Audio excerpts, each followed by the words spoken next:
भारत और जर्मनी के बीच अहम मुद्दों पर सहमति बनी। पीएम मोदी बोले, भारत जर्मनी का साथ आना मानवता के लिए अहम, रक्षा उद्योग में सहयोग बढ़ाने के लिए काम करें, हम आतंकवाद के खिलाफ एकमत हैं। प्रधानमंत्री मोदी का एक्स पर पोस्ट लिखा, अहमदाबाद में चांसलर फ्रेडरिक मर्ज की मेजबानी करके बहुत अच्छा लगा। मर्ज के दौरे ने भारत जर्मनी के रिश्तों में नई जान डाल दी। जर्मन चांसलर के दौरे पर एमईए का स्टेटमेंट, कहा दोनों देशों में 19 समझौतों पर सहमति बनी। रक्षा समझौते, स्पेस क्षेत्र में सहयोग समेत महत्वाकांक्षी लक्ष्य तय किए गए। विकसित भारत यंग लीडर्स डायलॉग कार्यक्रम में पीएम की तरफ से शिरकत की गई। युवाओं से संवाद करते हुए उन्होंने कहा, विवेकानंद का जीवन प्रेरणा से भरा हुआ, भारत के जेनजी रिस्क लेने से पीछे ना हटे। लखनऊ में राष्ट्रीय युवा दिवस पर युवाओं को किया गया सम्मानित। मुख्यमंत्री योगी आदित्यनाथ ने सम्मान किया, कहा 9 लाख युवाओं को हमने दी सरकारी नौकरी, अब नहीं चलती कोई सिफारिश। सीएम मोहन यादव का विकसित एमपी की दिशा में एक बड़ा कदम। मध्य प्रदेश स्टार्टअप समिट 2026 में 4 एमओयू साइन किए। नवाचार को बढ़ावा देने वाले कई स्टार्टअप्स को सम्मानित भी किया गया। देहरादून में स्वदेशी संकल्प दौड़ का आयोजन, सीएम धामी ने फ्लैग ऑफ किया। बड़ी संख्या में युवाओं ने हिस्सा लिया।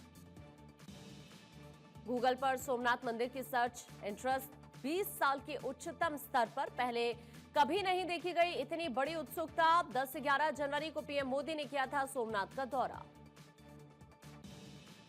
ईरान में विदेश सचिव विक्रम मिस्री की प्रतिक्रिया, कहा ईरान के साथ हमारे करीबी रिश्ते, हम ईरान के हालात पर नजर रख रहे हैं। महाराष्ट्र में लाडकी बहन योजना के एडवांस पैसे भेजने पर रोक, 14 जनवरी को 3 महीने के एडवांस पैसे ट्रांसफर किए जाने थे। आचार संहिता के कारण फैसला। डीआरडीओ को एक बड़ी कामयाबी मिली, एंटी टैंक गाइडेड मिसाइल का सफल परीक्षण, मूविंग टारगेट पर सटीक निशाना लगाया। केजीएमयू हंगामे को लेकर डॉक्टर्स की बैठक हुई, हंगामे पर एफआईआर दर्ज न होने पर डॉक्टर्स की ज्वाइंट कमेटी नाराज, ओपीडी सेवा बंद करने का अल्टीमेटम दिया। दिल्ली के तुर्कमान गेट पथराव मामले में एक और गिरफ्तारी, पुलिस ने अब्दुल्ला अली को गिरफ्तार किया। अब तक कुल 19 आरोपी गिरफ्तार। वाराणसी के दाल मंडी इलाके में बुलडोजर एक्शन, अवैध निर्माण को ध्वस्त किया गया, भारी संख्या में पुलिस बल की तैनाती। यूपी के एटा में बुलडोजर एक्शन, सरकारी जमीन से 28 अवैध कब्जे मुक्त कराए गए, अवैध निर्माण को ध्वस्त किया गया। नोएडा के फेज 3 में निर्माणाधीन मकान गिरा, हादसे में 3 लोग गंभीर रूप से घायल, राहत कार्य में जुटी है रेस्क्यू टीमें।